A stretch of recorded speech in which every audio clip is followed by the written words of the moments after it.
obviously it's a really big race. We're racing our old buddy Murillo, who took me out of the points championship last year. So, you know, all we can do about that is just run this thing down his throat.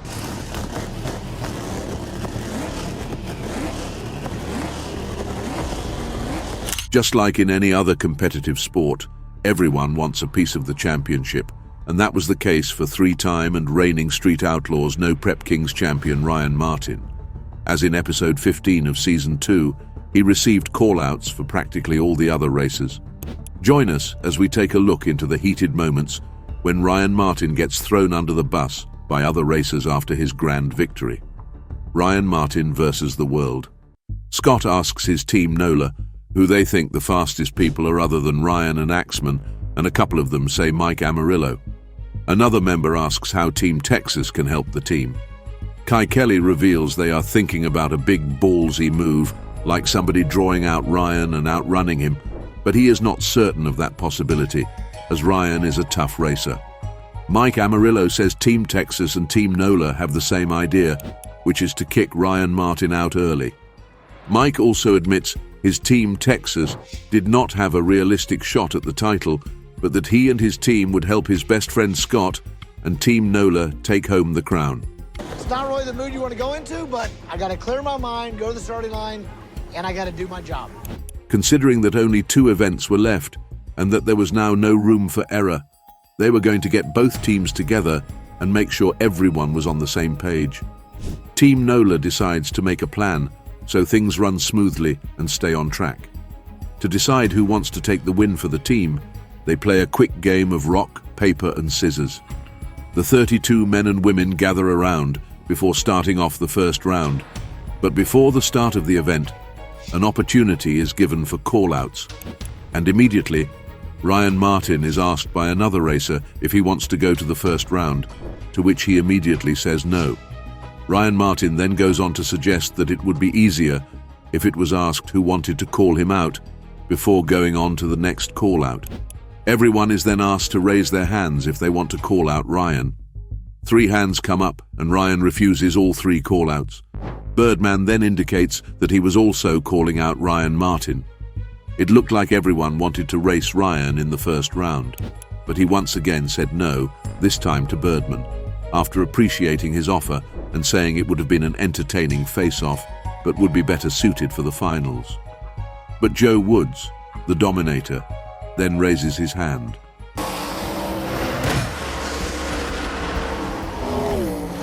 He proceeds to say he is done being nice and challenges Ryan Martin, who also happens to be his own teammate.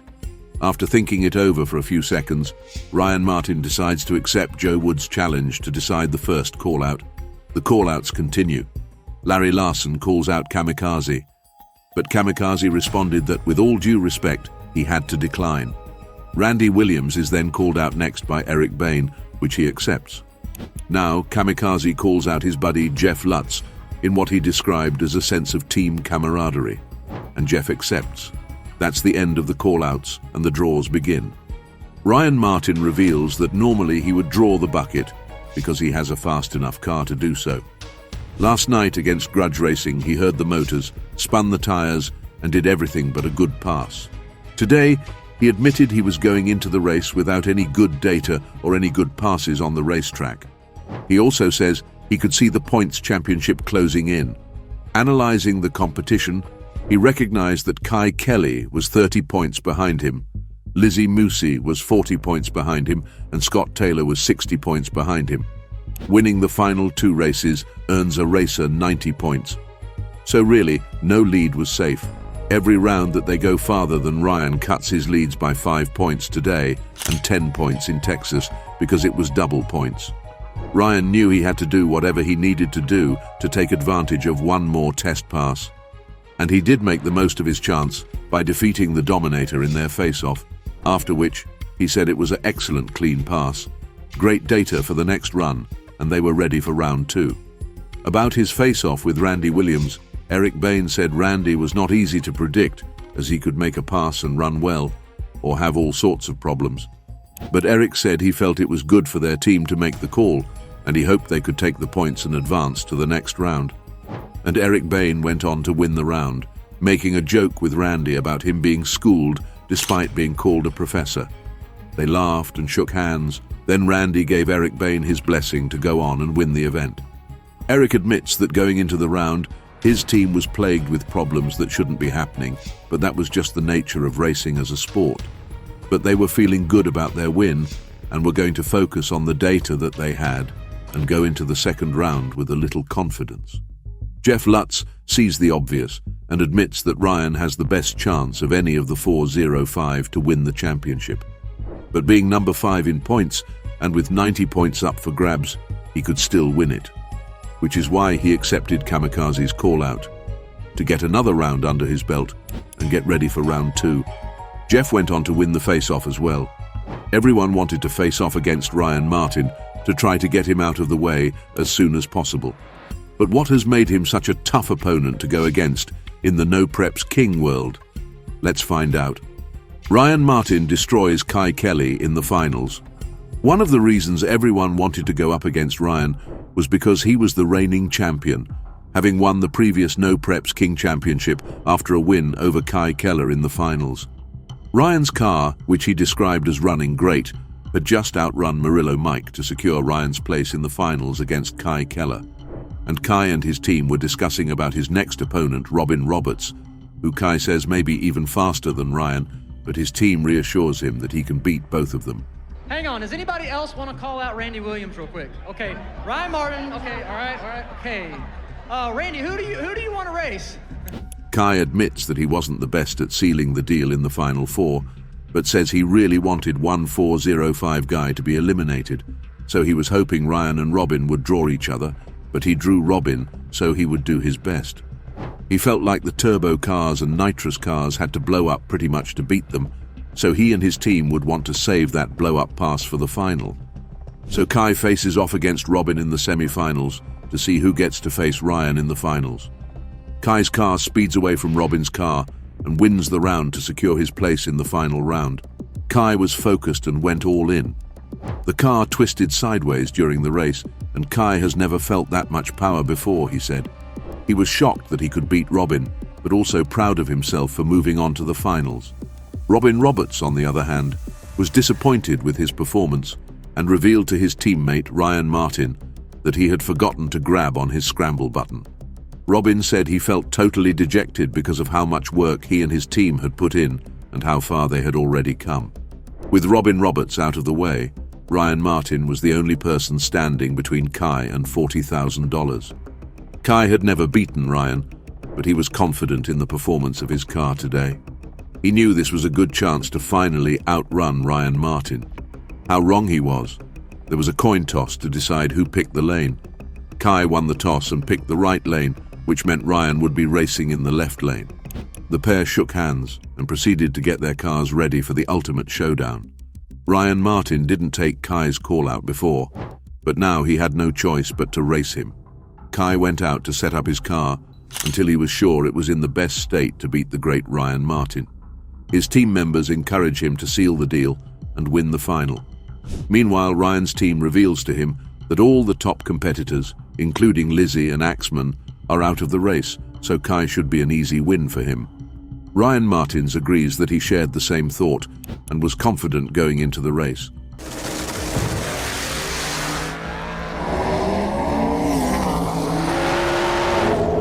But Ryan admits that now he wishes he'd taken Kai's call-out early in the first round because his car, Fireball, was doing great, so he could have easily taken Kai out early and extended his points lead a long time ago. Despite that, he was still confident in his car going into the race. The cars started pulling up. It was Ryan Martin versus Kai Kelly. 405 versus New Orleans for $40,000. They rev their car engines, and the race begins with both cars taking off at high speeds. Ryan's car is ahead at the start, with no sight of Kai's car from Ryan's point of view. Kai's car eventually closes in on Ryan's in the last seconds, but Ryan's car still wins the race. Kai said after the race that he wanted to give him everything he had, and he almost gave him everything, but he admits that Ryan was the better man tonight and deserved the win. But Kai said he would be back strong after learning from the mistakes of the race. The win was super important for Ryan Martin, not only for his points lead, but also for the $40,000, the trophy for his team, and knowing that his car was the fastest on the planet at the time.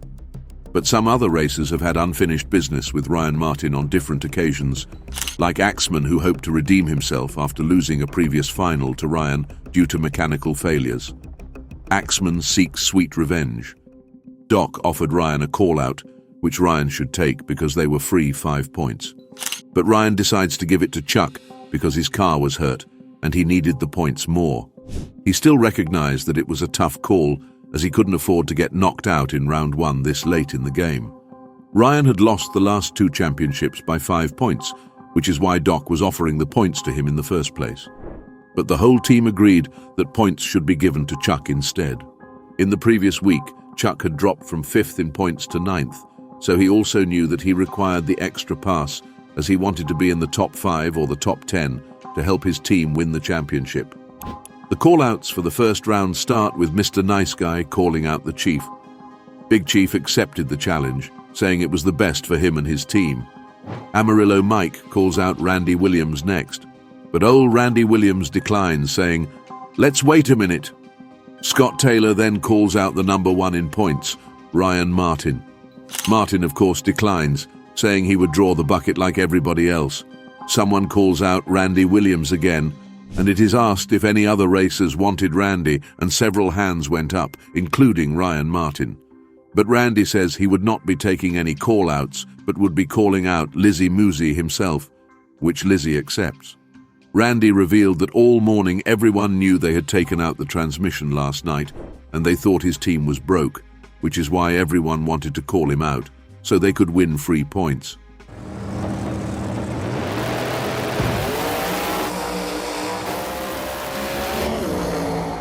He was a one-man team with electric problems, and Lizzie and some members of her team came out to work 5 hours with him for no reason. So he felt he had to return the favor, which is why he called out Lizzie. Lizzie admits she felt bad taking the call-out from Randy, but it was an easy win for her to move on to round 2. And without having to call out Ryan or one of her own teammates, she just had to take it. Larry Larson calls out Kelly Bluebore, and Kelly accepts. And of course, Doc calls out Chuck as planned, saying Chuck had been mean to him lately when really he just wanted Chuck to get his free points. And Chuck, of course, accepts Doc's call-out. Kai Kelly calls out Ryan Martin. Ryan reveals he didn't want to decline, but he had to decline, a decision he later regretted going out into the finals, where he had to face Kai anyway. The rest of the racers, without an opponent, proceed to draw from the bucket, and Ryan Martin, of course, draws none other than Larry Axeman Roach. Ryan admits that it was a big race, as Axeman had perhaps the fastest car at the moment, and being outrun by him would mean Kai and Lizzie would catch up to him in points, which is something he certainly didn't want and wouldn't have happened. Ryan had to win this race to maintain his point lead. Axeman reveals that after their team meeting, he decided not to call out Ryan, but luckily enough, he still drew Ryan, which is what he wanted. He believed he had to beat the man to be the man. In other words, beat the number 1 in points to ultimately win the competition. The race had once happened in a final, but unfortunately, Axeman's car broke at the start of the race, and Ryan raced without any competition and went on to win the prize money. It was painful for Axeman, and he felt this was finally his chance to redeem himself. This time, he checked his car several times to make sure he avoided what happened last time. The engines of the 2 cars revved as they got ready to race. They are off, and Ryan's is able to outrun Axeman's car to win the first round. Ryan was happy he got the win, and that he was able to settle the score from the previous final against Axeman. Ryan was now heading for the second round. Amarillo drew Vixen for the first round. He admits Vixen is a heavy hitter, and he would have to do his best to knock him out so Kayla wouldn't have to race him in the later rounds. His team had to do everything they could to get Kayla that championship. Rich Bruder also admits that Amarillo Mike is a good competitor. After their last race around Colorado, they had a couple of issues with the car, so they had to go back after that race to build new collectors and headers for the cars, so they were as ready as they could ever be. So round 1 of race 8 was Mike Amarillo versus the Vixen. Engines rev, and the race is underway. And surely, Mike Amarillon finishes on top. Mike's team had taken out Vixen's team and were ready for the next round. Despite the camaraderie of Ryan Martin, who sacrifices points to help other team members, things have not always been smooth for the 4-0-5 team. Chuck clashes with his crew. They were about to do the second round draw to find out who would race, who would go into round 2. The 16 racers gathered around to continue their quest for $40,000. No call-outs this time, and everyone draws from the bucket. I got Robin Roberts. I kind of feel like he might be fast. Robin Roberts and Chuck draw each other, with Robin Roberts in the left lane. Chuck reveals that it wasn't the race he wanted, but he had to do it anyway. Jeff Lutz and Monza drew each other, with Jeff in the left lane. Jeff also appears dissatisfied with the draw. Ryan Martin and Season 1 champion Birdman draw each other, with Birdman in the right lane. At number 4, Lizzie Musi is matched with none other than Big Chief. And at number 5, Chris Poncia is racing Kai Kelly, with Kai in the right lane and Chris in the left. The number 6 draw turns out to be Jerry Bird versus Amarillo Mike. The next draw is Disco Dean versus Eric Bain. And the last draw is, of course, Scott versus Larry Larson. With all the draws announced, the racers go to get their cars ready to begin the race for round 2. Kai Keller's team had made it through round 1, but they also had to win their second round draws to move on to the next round. Kai admits that Scott perhaps had the toughest draw on the team against Larry Larson, but Scott suspects something might be wrong with Larry's car since Larry didn't come out for the draw himself. Kai also says Lizzie drawing Chief is good, because Chief had been struggling even if he was truly a serious contender. The team believes Lizzie can beat him if she does what she normally does, and Lizzie agrees. Team Nola had 4 drivers left, but as long as Ryan Martin was still racing, all they had to do was keep up with him and not lose any more ground. The team believed all their cars were fast enough, and all they had to do was put some power behind it. Ryan tells Chris that he had to outrun Kai Kelly, as Kai had been one of the dominant forces of the year. Ryan himself had Birdman. He had seen his car make some good passes, so he was not going to take the race lightly. With 16 heavy hitters left, Ryan also believed Chief needed to beat Lizzie. If Chief could do that and Chris could outrun Kai, it would be good for Ryan as he could keep going. He admitted that it was a couple of tough races, but believed the 4-0-5 could pull it off.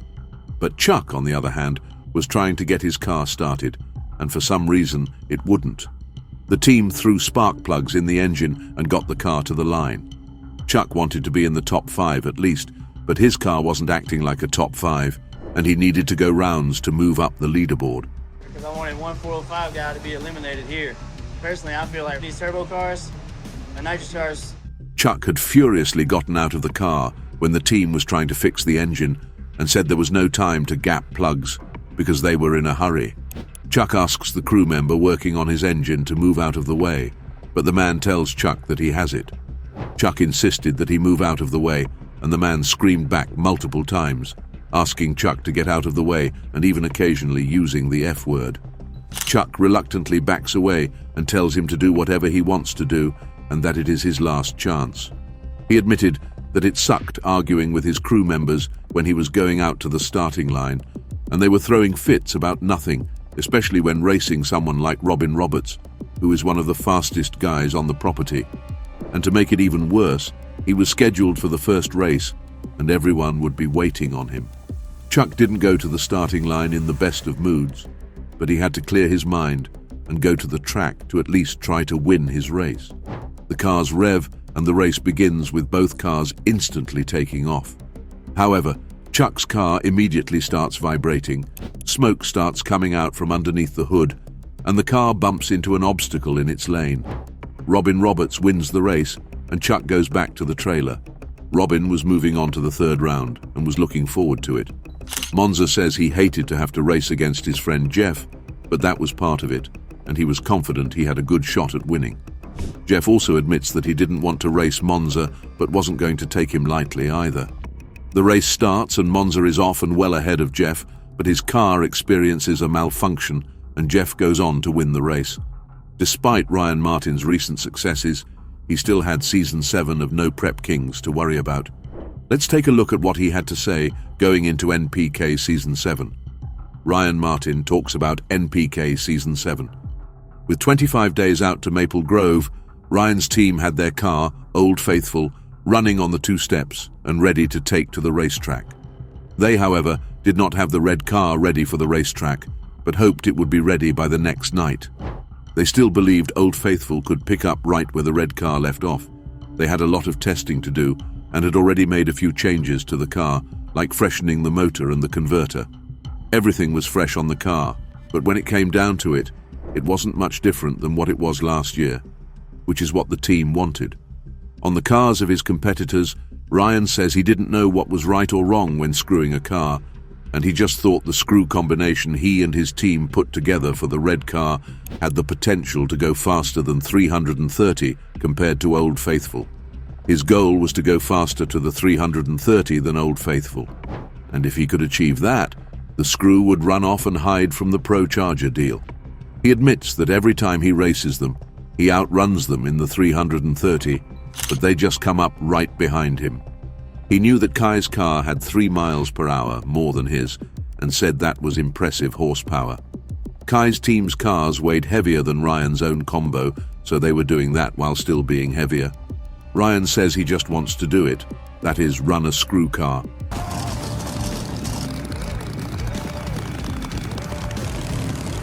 He had already won a championship with a turbo car and a championship with a Pro Charger car, 2 individual and 1 group championship.